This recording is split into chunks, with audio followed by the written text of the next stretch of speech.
एक नाबालिग लड़की ने उससे हुए कथित बलात्कार के लिए पुलिस के एक थानेदार को दोषी ठहराते हुए उस पर गंभीर आरोप लगाए हैं। उक्त नाबालिग लड़की ने मीडिया के सामने अपनी व्यथा सुनाते हुए कहा कि मुझे आज भी उस दिन मेरे साथ हुए दुर्व्यवहार की याद ताज़ा हो जाती है, जब मैं थाना बागेबाहू में बंदी पड़ी अपनी मां को भोजन देने के लिए गई थी। उसने बताया कि पुलिस थाना बागेबाहू के थानेदार ने उससे ज़बरदस्ती की, जिसकी शिकायत उसने पुलिस महकमे के आला अफसरों तक पहुंचाई, पर फिर भी कोई कार्रवाई नहीं की गई। ऐसे एक झगड़ा हुआ था, तो उस झगड़े में मेरे रिलेटिव्स को और मेरे पेरेंट्स को अंदर कर दिया था इस विजय सिंह चौधरी ने। मैं अपनी मम्मा से मिलने गई थाने, तो मम्मा से थाने मिलने गई, मम्मा ऊपर रूम में थे, मैं उनको कपड़े देने गई, खाना देने गई। विजय सिंह चौधरी ने मेरा रेप किया। तो अभी भी क्या हुआ? रेप किया। उसके बाद मैं बहुत ज़्यादा ऐसे पागल सी हो गई थी, तो उसके बाद मैंने थोड़े दिन के बाद केस फाइल किया उसके नाम का। अच्छा, उसके बाद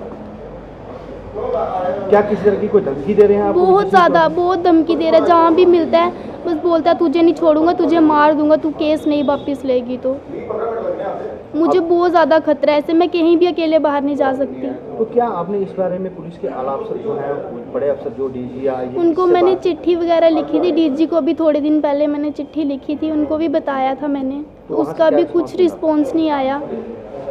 आप पढ़ती हैं? मैं पढ़ती हूँ 9th में। मैं ना ही स्कूल जा सकती हूँ, ना ही कुछ फ्रेंड्स भी बिना मतलब का बोलते हैं। अब सबको पता लग गया ये बात हुई है, सारे भी ताने लगाते हैं, मैं कहीं भी नहीं जा सकती। तो आपकी मदर जो है, जिसको एसएचओ ने अंदर किया हुआ था, जेल में डाला था, वो क्या अभी बाहर हैं या वो जेल में ही? वो मेरी मम्मा अंदर ही है, 6 मंथ हो गए हैं।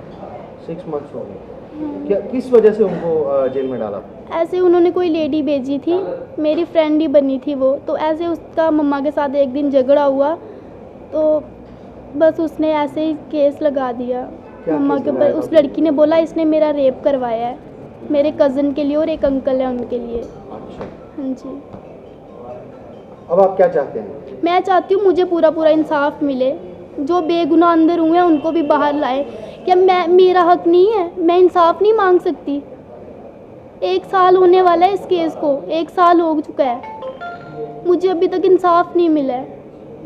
क्या करूँ? मैं बाहर भी नहीं जा सकती, स्कूल भी नहीं जा सकती, मेरा करियर तो वेस्ट हो रहा है ना, ऐसे गंदे इंसान की वजह से, जिसने इतना कुछ किया और वो खुलेआम घूम रहा है, और जो हम बेगुनाह हैं वो अंदर घर के अंदर बैठे हुए हैं।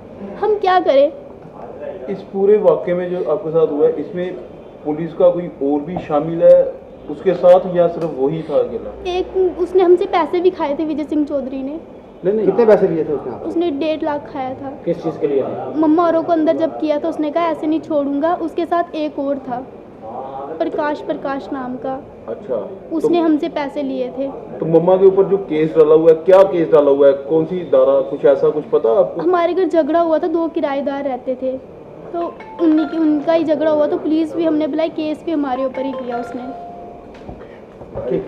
ऐसा शायद इसलिए था क्योंकि उक्त थानेदार की पहुंच ऊपर तक थी, यानी उसकी सहायता के लिए सत्ता के गलियारों में कई लोग बैठे थे। उसने मेरा रेप किया, मम्मा ने बहुत कोशिश की बचाने की, पर वो नहीं माना। अब मुझे इतनी धमकी देता है, मेरा ट्यूशन स्कूल जाना सब बंद हो गया है। मेरी मम्मा को 6 मंथ से उसने झूठे केस में अंदर फंसा दिया। किस केस? उसने मम्मा के ऊपर इल्ज़ाम लगाया है कि इस लेडी ने मेरा किसी से रेप करवाया है। तो मेरा ट्यूशन जाना, स्कूल जाना टोटली सब बंद है। आप रहते कहाँ हो? मैं बहुत रजिस्टर करना पड़ेगा कि आरोप किसने लगाया, हम किसके ऊपर लगाए, हम क्या नाम किसने जी? नहीं, वो तो मैं ठीक है। नहीं, विक्टिम नॉट लेना। ये देता है, अपने गुंडे भेजता है। कभी भी मैं हाई कोर्ट से आती हूँ। कौन धमकियाँ देता है आपको? विजय सिंह चौधरी शरेआम खुलेआम धमकी। ये विजय सिंह चौधरी कौन है? SHO बागेबाहू में। क्या कहते हैं वो आपको?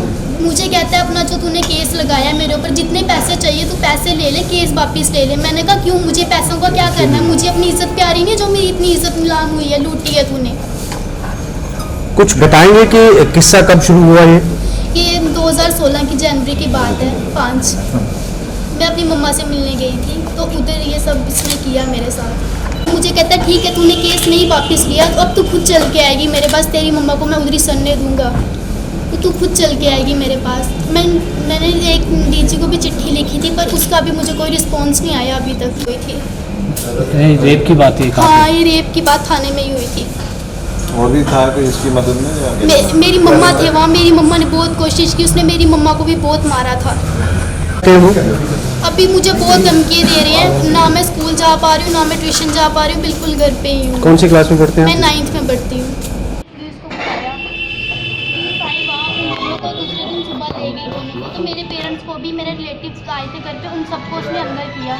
तो मैं अपनी मम्मा से मिलने गई, खाना देने गई उनको, तो खाना कपड़े देने गई तो मम्मा ऊपर रूम में थे और विजय सिंह चौधरी ने मेरा रेप करने की कोशिश की, मेरे साथ रेप किया उसने। कहाँ पे किया? ऊपर रूम में, थाने के ऊपर एक रूम था, मम्मा वहाँ थे, उसने उधर मेरा रेप किया। और अभी भी मुझे बहुत धमकियाँ दे रहा है, गालियाँ दे रहा है, बिना मतलब के रोड में खड़े हो जाता है, खुद ऐसे कि मतलब मानता ही नहीं, किसी को रोड में खड़े हो जाता है, बिना मतलब की धमकी दे रहा है। तब तूने अपना केस नहीं वापस लिया तो तेरी मम्मा सड़ेगी, तुझे भी मार डालूंगा, मुझे खुलेआम धमकी दे रहा है। तो मैं क्या जी नहीं सकती? मेरा जीने का हक नहीं है? मैं कहीं जी नहीं सकती? मैं बाहर नहीं जा सकती? मेरे फ्रेंड्स मुझे सब ताने देते हैं बिना मतलब के। क्या इस विषय में आपने पुलिस के जो आला अफसर हैं उनसे कंप्लेंट वगैरह करी? बहुत की, डीजी को भी चिट्ठी लिखी, उनको भी बोला, उधर से भी कोई रिस्पॉन्स नहीं आया मेरे को। चिट्ठी के अलावा कभी डीएसपी से या एसपी से? डीएसपी को भी चिट्ठी लिखी थी इससे पहले। नहीं, आप खुद मिलने नहीं गए किसी के साथ? मिली थी, बोला भी था, कोई नहीं सुनता, कहता मेरा कोई कुछ नहीं बिगाड़ सकता, मैंने सबको खरीदा हुआ है, इतनी बात बोलता है। नहीं, आपने चिट्ठी लिखी या खुद मिलने गए थे? आज था चिट्ठी लिखी थी मैंने। आप खुद पेश नहीं मेरे हुए? स्टेटमेंट भी हुए हैं। कहाँ पे? नीचे हुए थे डिस्ट्रिक्ट कोर्ट में, CGN में। तो अब आपकी मम्मा का है? मम्मा मेरी जेल में है, झूठे केस में फंसा दिया उनको। क्या नाम है उनका? नाम उनका नहीं बता सकती, sorry.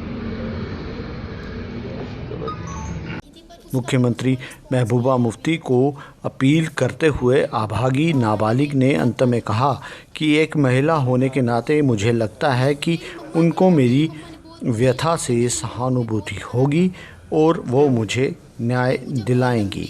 Bureau report, Early times.